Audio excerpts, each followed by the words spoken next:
뉴스 라이브 이번에는 주요 사건 사고 이슈 짚어보도록 하겠습니다. 네, 이수정 경기대 범죄심리학과 교수 그리고 박성배 변호사 나와 있습니다. 안녕하십니까? 안녕하세요. 자, 먼저 살펴볼 내용은 살인을 저지르고도 전혀 미안하지 않다고 해서 논란을 불었던 장대호에 대한 1심 선고가 오늘 있습니다. 자, 지난 8월 자신이 일하던 모텔에서 투숙객을 둔기로 때려서 살해하고 시신을 훼손한 혐의를 받고 있죠. 지난 8월 8일 오전 8시경에 서울 구로구 자신이 근무하는 모텔에서 객실 문을 열고 들어가 그 안에서 잠을 자고 있던 피해자를 둔기로 살해하고요. 흉기로 사체를 훼손한 다음에 한강에 이 사체를 버린 혐의를 받고 있습니다. 예.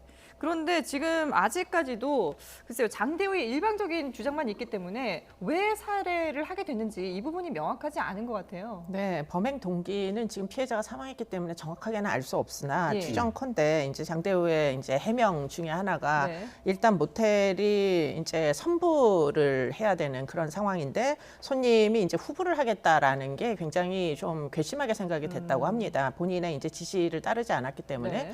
그래서 장대호라는 사람은 평상시에도 이제 갑질 손님에 대해서 이제 대응을 해야 된다, 응징해야 된다 이런 이제 생각을 갖고 있던 차에 네. 결국에는 그 이유가 장대호의 비위를 거슬리게 돼서 결국에는 그 앞에서는 조용히 참고 있다가 네. 밤에 몰래 들어가서 결국 둔기로 살해한 사건이 되겠습니다. 예.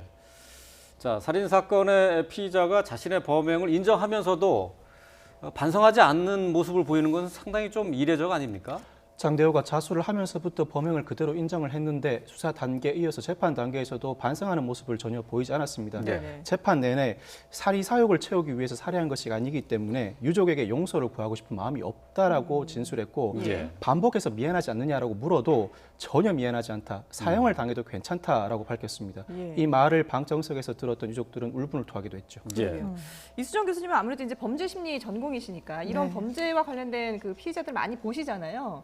이런 경우가 있습니까? 그러니까 장대호의 지금 재판에 임하는 태도는 굉장히 희귀한 정말 보기 힘든 태도입니다. 네. 일반적으로 일단 뭐 여러 가지 증거가 확보가 돼가지고 재판에 임하게 되면 누구나 피고인석에서 좀 더 자신에게 유리하게 보이기 위해서 뭐 반성을 실제로 안 해도 예. 반성하는 태도를 보인다거나 하는 게 일반적인데 예. 지금 이제 장대호는 뭐 윙크를 유족들에게 보낸다거나 하는 굉장히 돌발적인 행위들을 네. 지금 하고 있거든요. 그렇기 때문에 이 사람이 정말 이제 좀 특이한 사람이다 이렇게 이제 봐야 될 거고요. 예. 그런 연유를 사실은 해명을 해보려면 이 사람의 사실은 정신 세계, SNS에 올렸던 그 수많은 글들 네. 그리고는 평상시의 사회를 향한 반감 이런 것들이 상당 부분 지금 이런 태도에도 영향을 주고 있어서 일종의 이제 어떤 사법 제도에 대한 항심 같은 것들을 지금 표현하는 방식이라고도 보이거든요. 네. 그러면서 피해자를 이제 탓하면서 결국 유족의 이제 속을 다 뒤집어 놓는 이런 이제 일들을 계속 반복해 왔습니다. 그러다 보니까 지금 이제 그 검찰에서 사형을 구형을 했거든요. 예. 굉장히 예외적인 이제 양형입니다. 이제 결국에는 우발적인 동기의 기이나 물론 행위 자체는 계획적으로 일어났다 손 치더라도 네. 이런 사건에서 사실은 사형을 구형하기가 굉장히 어려운데 결국은 비난 가능성이 굉장히 높다라고 본 거예요. 예, 그래서 이제 결국 오늘 어떤 판결이 나올지 굉장히 좀 궁금하기도 합니다. 예.